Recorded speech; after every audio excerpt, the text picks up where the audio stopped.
Hello and welcome to GG Weekend Watch, kindly sponsored by BetMGM, with myself, Dave Young, and Matty Sutcliffe reunited yet again after our Christmas and New Year's break. So a very happy 2024 to all of you and welcome back. Do not fear though, Andrew Mount is still just having his bit of a break though, but he will be joining the super strong team that we have again in due course. But lads, great to see you again. And we have not exactly grade one action to be going at this weekend on the Saturday, but we do still have some really competitive handicaps at Sandown and hopefully Wincanton. Both tracks at the minute we are on weather watch. Wincanton probably more so. Hopefully we still get plenty of action to go at, but we're just going to carry on as if everything is still going ahead anyway. So before we get into that, though, we must touch upon the winners that we had when we were last speaking to you, because there were plenty for all of us. Now, I can't remember what it was because the window's completely gone, but I know that Nurse Susan won. For Dave, you may have to help me out here because I thought I was being clever with getting these written up, and I just realised I can't access what I thought I was going to do. But no you problem. may follow this one up. What did we have? What won? I mean, I'm more than happy to blow my own trumpet. I'll blow Matt's as well while we're here. We had back-to-back naps, didn't we? So Matty had forward plan. I had Nurse Susan. Matty was sweet on Nurse Susan too. Your nap, though, Il Rodotto basically won, didn't it? Nabbed on the line. That is brutal. However, don't worry, because Matty gave us the winner of that race in Fugitive. He was in flying form. Broadway boy he gave. I suggested that he also liked Nurse Susan too. And I told you all that Shanna Bob would win that Albert Bartlett trial. So they're the winners for us. We're going to go the same again this week, I reckon.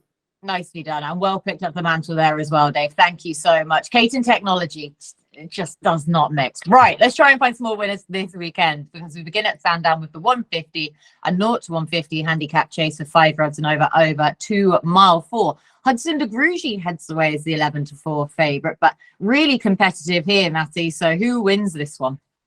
Yeah, I'm going to stick with both the Gary Moore horses actually. I'll start with Hudson de Grugy. It was a pointer for the column last time out and staying on over a shorter trip of 1 mile 7 furlongs. And it was a quickly run race as well. But it was first off the bridle, raced lazily at times, suggesting that the step back on triple suit. The cliche second one after wind up as well should also suit. Back on his last winning mark, £3 better off with Kel Destan, who was beating a group of 3 here on the course and distance last time out. And he'll love the heavy ground as well, should it turn up that way. And yeah, I think it's a boring favourite choice, but he should go back well and trip. The only concern I have is that the majority of these do like to go forward. So if they do go a good gallop, then the one who's guaranteed to stay behind, stay in rear, pick them off is Black Jerry, the other Guy Moore horse who's the outside of the field. And I just wonder whether he slipped below his £2 below his last winning mark now.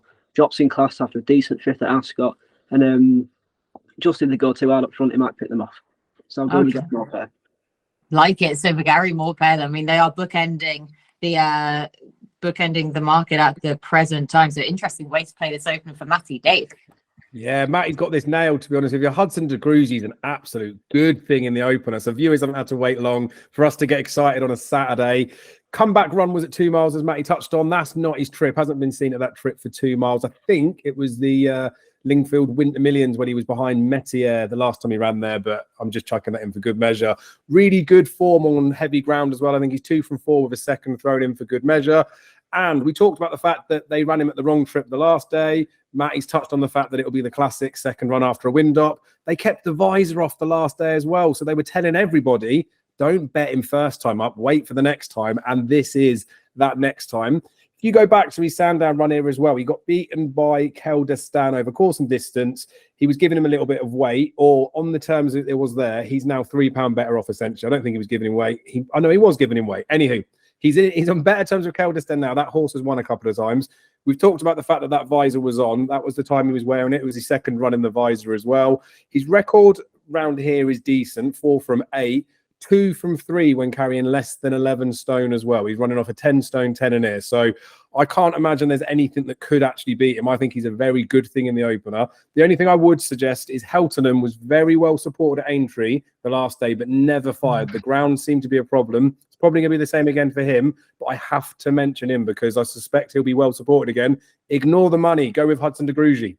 Ignored the market support that might well come in then for Helpnam. Hudson de Grugy, both from lads in agreement in our opener, which is something we always like. Right, 205 at Wincanton, a 0 to 125 handicap chase.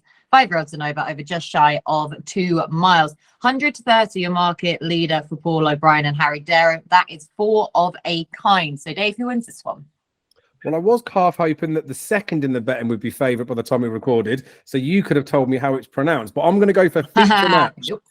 Feature match, that'll do, right? Yeah, 100%.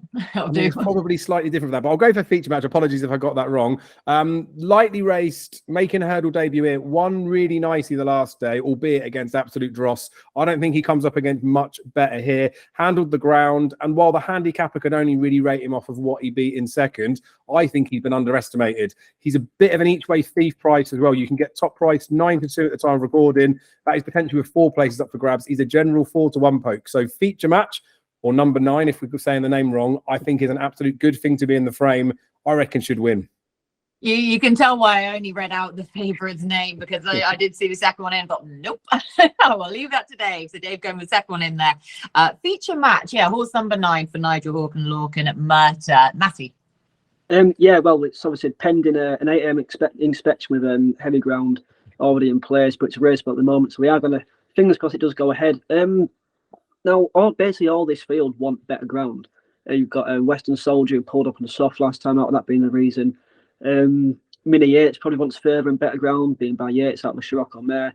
Before this, to write off four of a kind with the form that Harry Durham's in. I think he's got 8 winners from his last 17 runners, I think. But that one pulled up last time out. Pulled up and beaten the 56 lengths last time out. So it's like you kind of just trusting that the yard form's going to bring him back.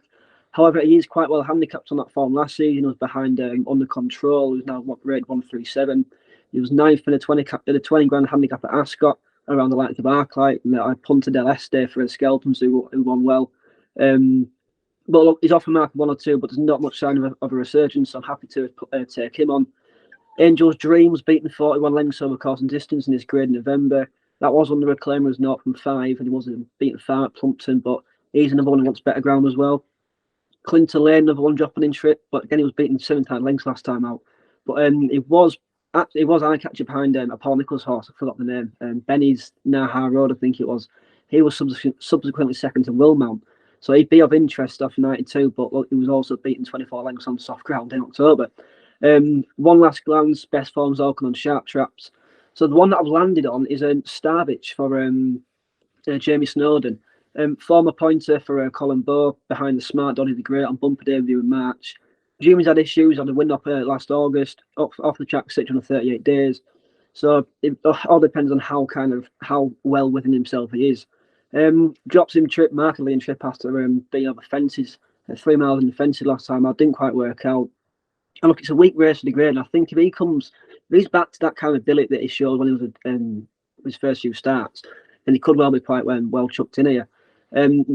Jamie Snowden, 19% strike rate over hurdles last 5 seasons. Featherstone takes off £10. He was 1 from 3 at the course and 4 from 28 when training up with Snowden, all in this grade over course and distance. So I think at the prices, it'll have to be Starevitch for me, with the rest wanting background. 16 to 1 about him as well, because it's Starevitch. I'm not entirely sure, but yeah, the £10 claim then off of his back in that 205 at Wincanton. Right, 225 back at Sandown now for the listed mares hurdle for 4-year-olds and over 2 mile 4. You wear it well. She's a hot favourite at the head of the market at 8 to 13. So Matty, is she going to be difficult to beat? I think she will, yeah.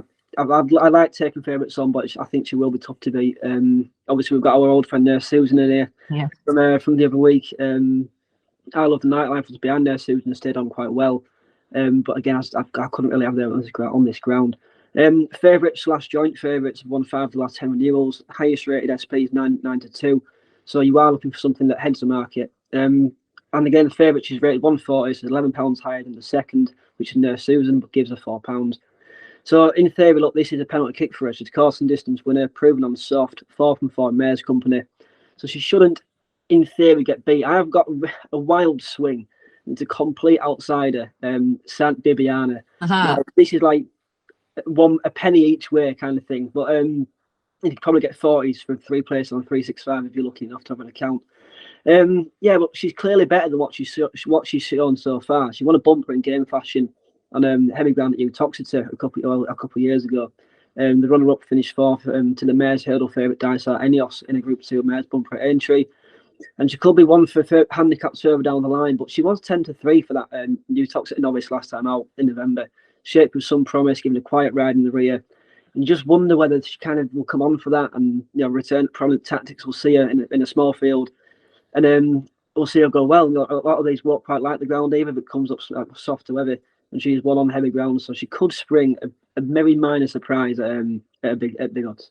125 to 1 for the price of a lottery ticket. There you go. One of us had to say it, didn't we, to echo Andrew Mount then in his absence, but St. Biffy Hannah is the outside. I've actually ridden that mare. She's cool. She's so cool. She's a bit of a buzzy kind of type, but she's a really cool mare. So it would be great to see her going well, but you wear it well. Matty says it's going to be very difficult to beat. But Dave, sentiment with Nurse Susan or out the window? No place for sentiment when it comes to betting unless Goshen's in the field. And speaking of Goshen, you wear it well, right? You touched at the beginning of the show, we might not have the grade 1 action. She was sent off 5-4 favourite for a grade 1. Admittedly, it was the rearranged fight in 5th, and I know she came 3rd. But this is a Mares Hurdle listed race. So with respect, you could argue the 8-13 about her probably looks fairly juicy. I will just sort of temper enthusiasm, though, because these sort of price ones, especially in this division, I guess some people like to try and get stuck in, but everything's got its price, right? She is 4 from 5 at about 2 miles. Obviously, that defeat came in the fight in 5th in open company against the boys. So as much as it was a weak renewal, 4 from 5 around about 2 miles is decent form. She's only 1 from 3 over this trip, though. Beaten by Irish Point, wasn't she? She was behind Hermes Allen, which, okay, looks good form in that shallow, and then did win over course and distance.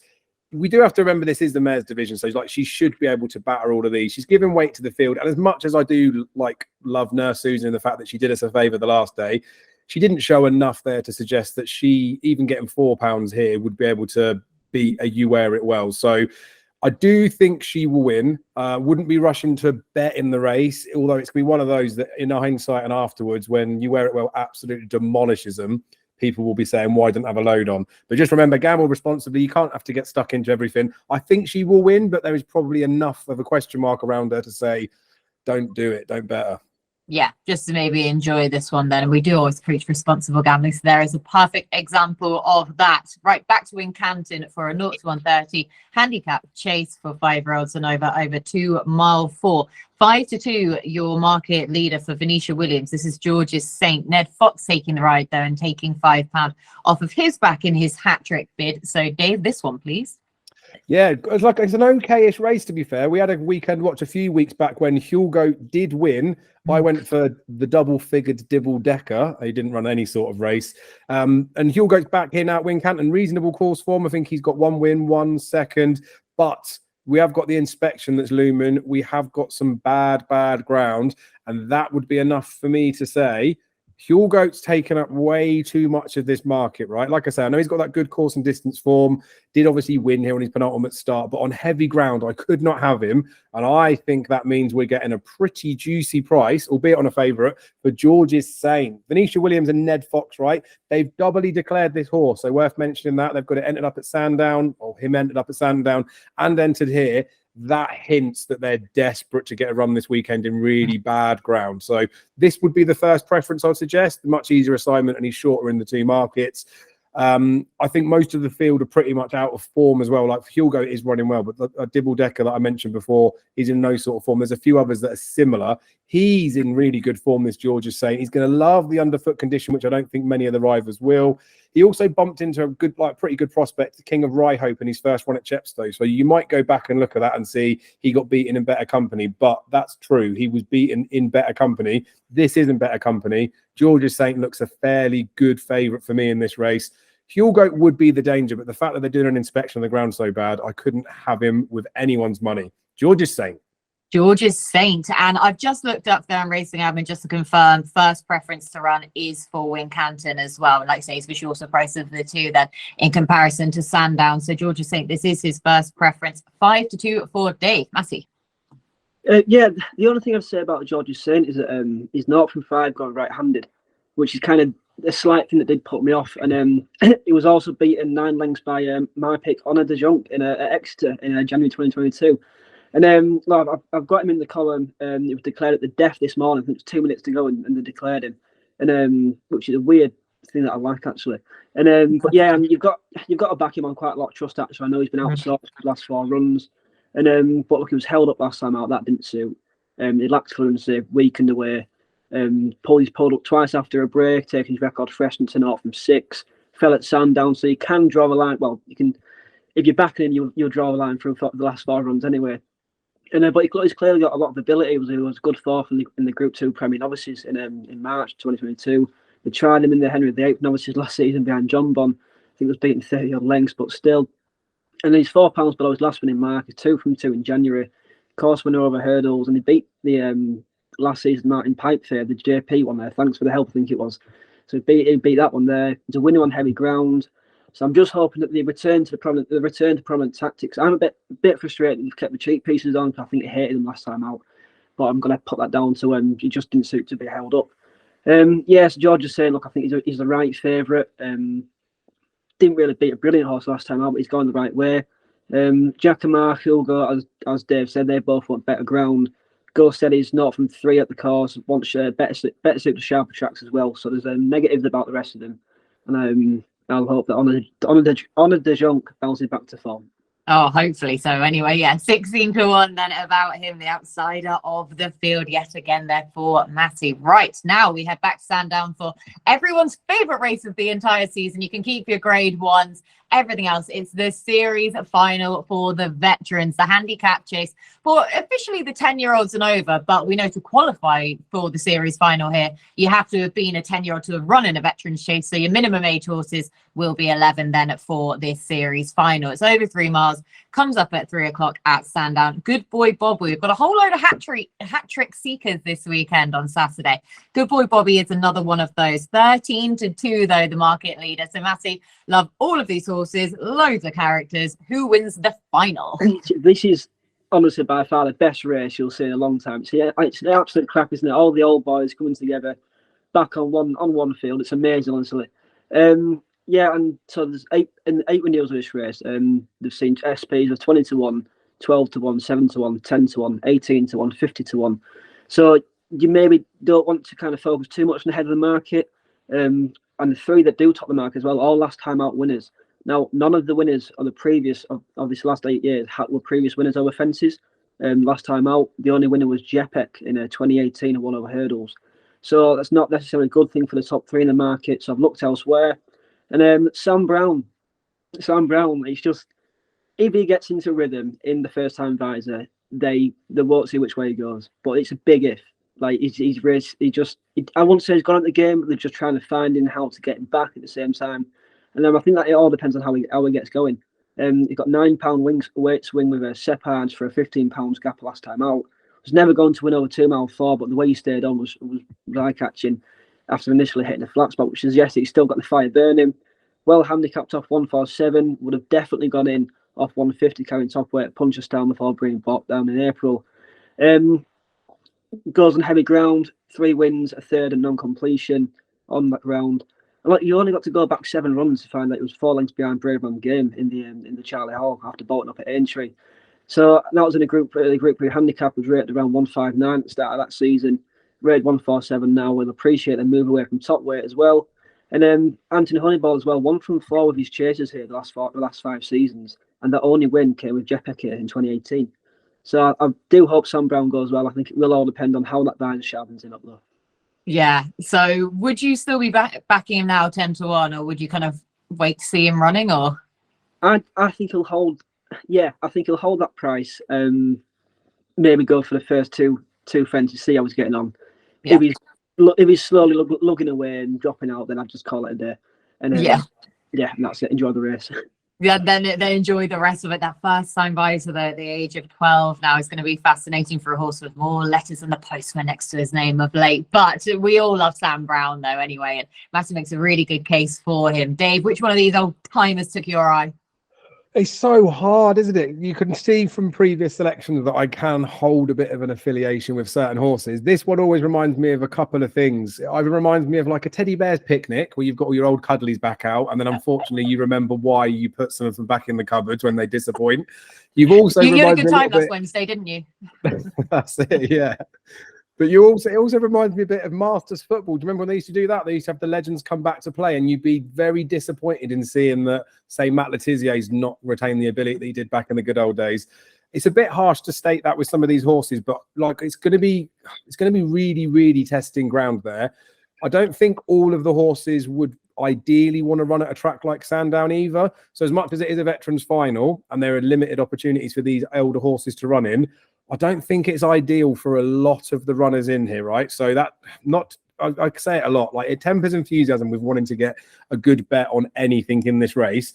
I sort of thought maybe I'll just look at some of the course form for some horses, especially considering the ground I think with the rain coming this evening will probably be likely heavy. Have a look at that as well. And then have a look at horses and their form at 3 miles plus, because if it's going to be testing, see how it goes. And it sort of helped me whittle the field down a little bit. Sam Brown's a horse that I love. They used to say that he really needed the heavy ground, didn't they? And then that Sham Blue race at Aintree where he battered him proved otherwise.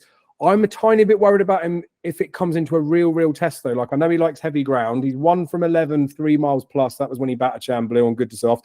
Only got 3 places in total from those 11 runs, 3 miles plus. So I think this is enough of a test for Sam Brown. So sorry, Matty. I mean, he'll probably travel well and go short in running, will he? But I don't think he wins. I think Good Boy Bobby ticks so many boxes that he deserves to be the favourite. 1 from 2 at the course, 1 at 3 miles. He's got 2 from 3 wins on heavy, admittedly both in bumpers. And he's 2 from 11, sorry, at 3 mile plus. Obviously picked up eye right at the beginning of the season as well, which kills me to say out loud, but definitely stays. Like, he's stamina laden, but he's a favourite in a race like this. And Matty's already suggested you might want to swerve away from that. And also, just to interrupt, Matty? Are you not concerned about the cheek piece on Good Boy Bobby? Oh, yeah, 100%. It's all a bit weird, isn't it? Why they put it on? He's not exactly like he's needed it the last 2 runs. No, definitely. It's all a bit weird, isn't it? So, like I say, I think he ticks plenty of boxes. Like, you can see why he's the price that he is, but he's no value, is he? Ramses Detaye, this old boy, right? He's had 24 spins at 3 mile plus. The only horse in this race that's had more runs is Cyclops. He's had 44 of them, but he's had 5 wins at 3 mile plus. Ramsey Detaye. He's 50% strike rate on heavy ground as well. He was second in this race last year off a £4 higher mark. Yes, he's 12, but as Kate touched on, because of the time of year that it falls into, they all just turned a year a few days ago. So I think Ramses Detaye he's definitely on my shortlist. It's a top price 11 to 1 at the time of recording. He's as low as 8 to 1 in places, though. So could be a single figure price. Ramses Detaye is one of 2 darts that I will be throwing at the Veterans Chase. The other one I want to throw a dart at is Darasha Counter. I think his recent run showed a little bit of a revival for him. I think he was wearing cheek pieces for the first time. They seem to have actually helped him. Second to Good Boy Bobby, giving him £1. He gets 3 now, so there's a £4 swing there. Heavy ground right, 3 wins from 6, including soft to heavy and a bumper in Clonmel. I threw that in because it suits my narrative. And 3 mile plus, he's got 2 wins from 12, and one of those wins was on heavy ground at this trip. The Rasher counter at the time of recording is 16 to 1 and a general 14 to 1 poke. So I wouldn't be going mad in this race, but I would definitely pair up Ramses Detaye and the Rasher counter and hope that one of those 2 gets their head in front. I really hope it's not I right though, because he just stays the ground. He cannot possibly like the ground, but he did me at 101 at Chepstow, and if he does me again here, I'll probably not be betting again. That was heartbreaking, wasn't it? Picked up by Good Boy Bobby on that occasion. He just tied up like nothing else there. That was horrific. But the rash account then 16 to 1. Ramses Detaye 11 to 1. He's got those really satisfying form figures, hasn't he? Of 1, 2, 3, 4, 5, 6 potentially, if we're going that way. But yeah, okay. Different selections then for the pair of you two. I'm going to go 2 for gold as the main play. I agree with the pair of you two where I saw Good Boy Bobby, but goodness, he's just a solid bet in this race. He's ticking so many boxes.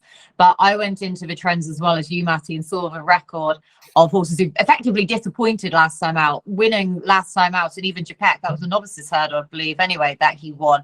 So he's a bit of an anomaly in that sense. And I don't like adding headgear when a horse has won at least last time out, let alone the fact they've won the last 2. I never like it. So 2 for gold is the first main plate. Now he's one of those where he is A bit of a suspect stayer, even at his age, over 3 miles, but the ground is absolutely fine for him. Running style will really suit him as well. One of the youngest horses in this race at the age of 11. Also, because I talk about the qualifications for this, his second at Ascot in a Premier Handicap chase was really, really likeable. But he disappointed, evidently, stopped very quickly last time out than in the Welsh Grand National Trial. But to be honest, I can forgive any horse in those conditions at Chepstow for stopping quickly. Horses do just tend to do that there. So I'm willing to forgive that, hoping he's back on track. But I also really like Boldmere as the outsider of the field here at 40-1. Again, one of the young guns in here. And he didn't run anywhere near as badly as it looks on the form figures when he finished 4th and last time out, beaten 15 lengths. Just had his stamina stretched over 3 mile 4. Happier back in trip here. £3 lower, £3 below his last winning mark as well. Just a likeable horse who, to me, in the main body of the race last time out, confirmed he was still in good order. So a couple of plays for me, and we've got plays all over the place then for the veterans final. Really, really looking forward to that one. Now we're heading back to Wincanton for the 3:15, a 0-125 handicap hurdle for 4-year-olds and over 2 mile 5. 15-8 individualist, who looked an absolute dude just 7 days ago when winning. Dave, can he double up here on this pretty quick turnaround? Possibly could. It always seems a little bit, sounds rude, but desperate when they turn around a horse this quickly after applying some sort of headgear, because I think that makes them aware that the horse is maybe a bit quirky. Maybe they need to strike while the iron's hot. But I don't think this heavy ground is what the horse really wants. But you've got to sort of roll the dice while you've got the chance. The £4 rise that I think he got is probably like loose, to say another word. But I just don't trust the cheap pieces on this horse. Like, some horses might need it to concentrate or just to fresh things up or whatever it is. This horse looked a little bit of a rogue beforehand. So he's short enough, but it does me a favour because Intimate is an imminent winner, right? I think this horse should have won last time. If one of those races where if you ran it again, a little bit squeezed for room, might have actually got head in front. Stepping up in trip now, another furlong and a half. Bad ground is what he's run on the last couple of times as well. Just looks like the further this horse goes, it's what he needs to be able to get his head in front. So like I say, I think he probably should have won the last day. I think this mark of 110 is well within his grasp. So the fact that Individualist is taking up a lot of the market, the fact that they're going for the quick turnaround, as much as I don't think the ground will suit him, I think they're just going to run this Individualist because, like I say, strike while the iron's hot. So I don't think we've got to worry about a rule 4. Although there's only 7 runners, a few bookmakers are doing first 3 or 5th of the odds. Top price Intimate is 4-1 at the time of recording. I think that's still okay for an each way bet. I know there's a little bit of a loss in there, but I think this horse probably does just win anyway. So it's another one for Venetia Williams for me. Yeah. I was going to say another one for Venetia, then down at Wincanton. Shane Quinlan taking the ride this time around. £3 claim off of Intimates. Back 4-1, second in behind Individualist. Matty, who did you like? Yeah, similar with Dave. I'm keen to take on Individualist. One thing was 16 lengths last time out, but only give a £4 rise. But when you look at the second, it was £22 out of the weight. So it's like you can't really. That form's rubbish for the lengths that he won by. And he's buying the same size as Itchy Feet as well. Sima de Triumph, predominantly a flat size. Not worth anything of note, really. And Itchy Feet, of course, we all know about his quirks too. So I'll be keen to take him on. Not too keen on the pieces working again. I did like Intimate for Venetia Williams, but he's beaten favourite last twice. And then obviously Maiden Company. I think a mark of 110 could be fine, but it remains 0 from 7. And there's a slight question about his attitude, not finish off his races in a battle. Sue Gardner's is quite possibly well handicapped. Astronomical View, consistent, 10 lengths behind subsequent Winter Novices winner Deafened Silence for Dan Skelton in November. So that puts him quite well handicapped. The one I do like is Vintage Clouds is brother, my favourite chaser ever. Vintage Clouds, Rare Clouds. There was unlucky not to get his head in front last time out. Fared the best of those, held up, and the race dominated by the front pair. And the winners nearly went in again since off a £4 higher mark. And yeah, he's running well without getting his head in front. And he's also not raced on heavy ground since he's 2 lengths second at Sedgefield a few years ago. And but he's placed both times on heavy ground. Top 2 of his top 3 RPRs were on that going as well. So a return to that going should suit. I'm not sure why I've kept away from him for so long. And I just think at a decent price, of top price 11-1, at the time of recording. I think it'll be a nice each way bet if you can get 3 places. Yeah, certainly. So about 11 to 1, a very nice price, and about that slightly older boy nowadays for Matty. Right, our final scheduled race in this section is back to Sandown for a 0 to 145 handicap hurdle for 4-year-olds and over 2 miles. Now, Spirit Danu for Gary Moore and Niall Houlihan heads the betting as the 6 to 4 market leader. But Matty, what was your angle into this one, please? It's a fascinating race. It's often thrown up clues to the likes of the Imperial Cup, the Betfair Hurdle, the Coral Cup. So the nap of the weekend is for Langadan to finish down the field, and they've dropped a couple of pounds for the Coral Cup as that quite clearly is the target. I can't believe he's out again. And but speaking of the Coral Cup, Paul Nicholls won the race in 2015 with a French recruit called Old Petit Swans. Probably again, I apologise to French viewers. And that was pretty good, to be fair. Well, that GC.CO.UK is coming in handy. I just wonder whether that'll be the target with Sam Pruitt, who had some smart form in France, and look, he's effectively. I know he's not got an official rating yet of the BHA, but he will be effectively running off a mark of 134. And he's a graded winner, got multiple graded bits of form in France as well. I know it's not as easy to translate French chrome across to this side of the channel. But he beat and then was behind Golden Sun, who is rated 145 for Nicholls over hurdles now. So that potentially puts him well handicapped off a mark of 134, providing that he's still the horse he was a couple of years ago. You can say, and the ground will be fine as he was raced exclusively in bogs over in France, and the extra surplus of salmon will be in that department too. So I just wonder whether this could be Nicholls' Coral Cup horse, and for the first time since 2015. Oh, interesting then for a look into the future. Yeah, like I say, I haven't got an official rating listed there, but he's running off of 134. So going to be fascinating to see them for potentially future clues in this contest. Dave, what was your approach? Yeah, it's a bit of a tricky one because it's a nice enough race, but there's some definitely windy runners in here. There's a lot of horses that I think you could run the race 30 times. They still wouldn't win it. Spirit Danu was unbelievably impressive last time at this course distance and on bad ground as well. Was well fancied when he ran in the Mastersons and just ran no sort of race. There was a few good people that told me that they quite liked this horse then as well. I didn't really see it beforehand, but he ran really well at Sandown before as well. They told me to go back and watch that run. I was just so taken with the last one. I can see why he is like a short price favourite for this race. Again, I wonder with this Sainsbury whether it is just taking up a bit of the market because it's Paul Nicholls and because there's a line of form behind Phileme and things like that. I'm not sure the trip's ideal for that horse. I mean, it potentially falls into the bracket of like a could be anything, but it would have to be something pretty special to beat Spirit Danu. And with bigger targets down the line, like Paul Nicholls will probably want to be winning races with the horse at different points. I just feel like Spirit Danu's pretty safe at 6 to 4. I think it probably does just go and win this one. It's one of those where I think the price actually isn't too bad either, but there's just something nagging in my head to say, don't get stuck into this one. So fully expect it to win. Yes, I know it's a short price favourite. Feel like it's similar to the You Wear It Well one, where potentially this wins by 30 lengths, and I sit back and think, why didn't I get stuck in? But it's important to remember that if you're having reservations pre-race, don't beat yourself up after if they go and win. Obviously, don't wish that they go and get beat because I think it wins. But Spirit Danu 6 to 4, I think it's an okay price if you want to bet it. Just, again, gamble responsibly. Don't get too excited. There's better races to come. Yeah, and that is such a good piece of advice as well, that don't beat yourself up about potentially missing a winner if you had the reservations beforehand. That is definitely the better way to be. I do like Spirit Danu though, and 6 to 4. I'm happy to take that price at this minute because I mean I was toying between him and the older boy in here, Word Has It, believe it or not, the 10-year-old. But I'm concerned about Word Has It's running style.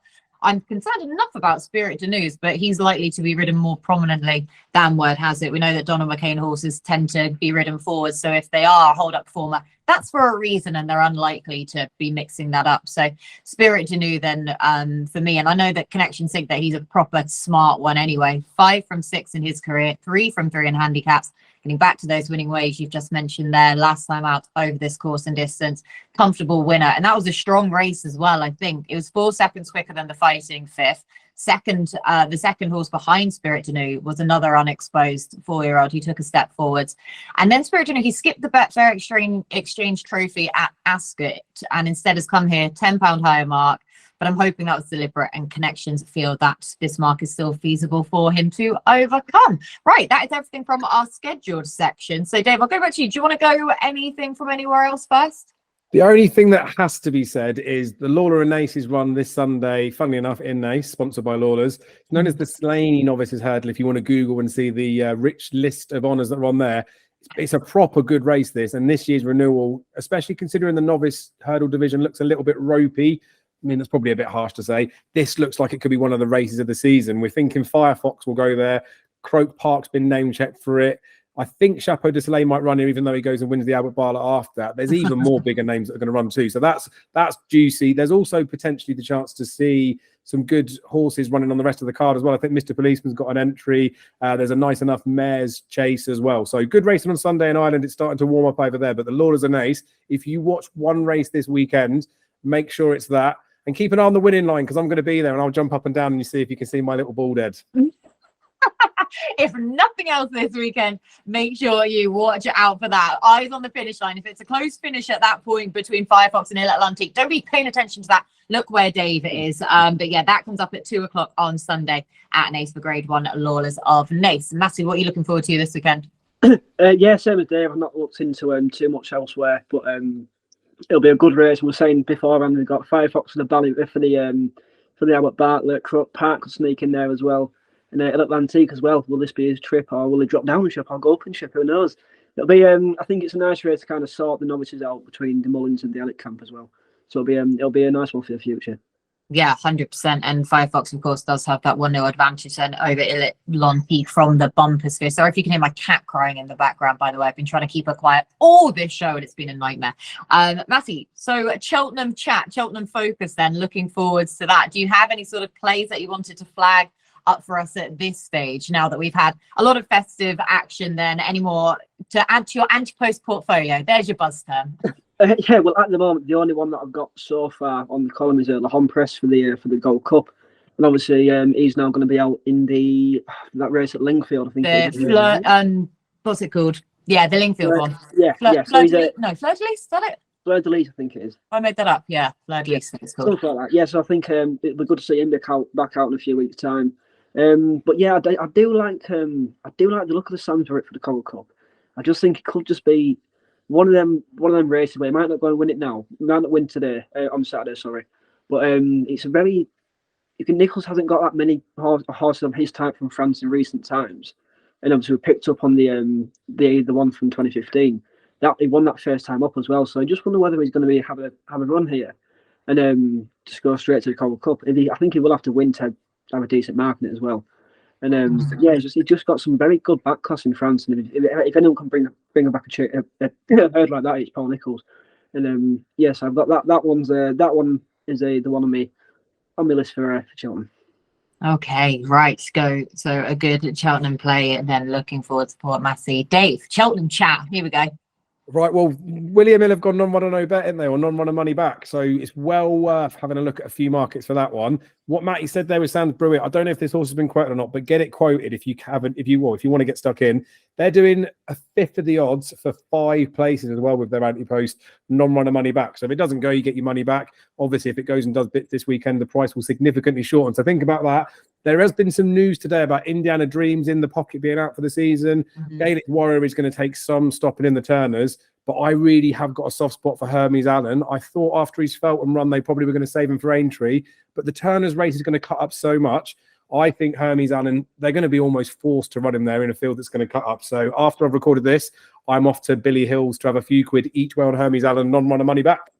Yes, exactly. So there's concessions then in place already. Right, like it a lot then. Lots to look forward to as well, of course, as ever, to Cheltenham and potentially some pointers then at this weekend. So lads, all there is left for me to do is to get your naps, please. So Dave, I'll go back to you for your nap of this weekend. Easy. Hudson de Grugy wins the first race on ITV, then you can just sit back and count those pound notes. Like it a lot. Matty? Yeah. I don't want to go for the same one today, but Hudson de Grugy for me. I'll give you a next best in Starevitch. Oh, okay. Well, to be fair, now you're giving us options, so nicely done for that. But I love it when the pair of you two agree. So Hudson de Grugy like that a lot. And I'm going to go Spirit de Nu, therefore, in the 3:37 at Sandown, that 2-mile handicap hurdle. Right, that is everything from us on this week's show. Big thank you to Dave and to Matty for all of their hard work, as per usual. Big thank you to our sponsors, BetMGM. Big thank you to you at home for watching. Welcome back. Hopefully, we can kickstart your 2024 with plenty of winners. Best of luck this weekend.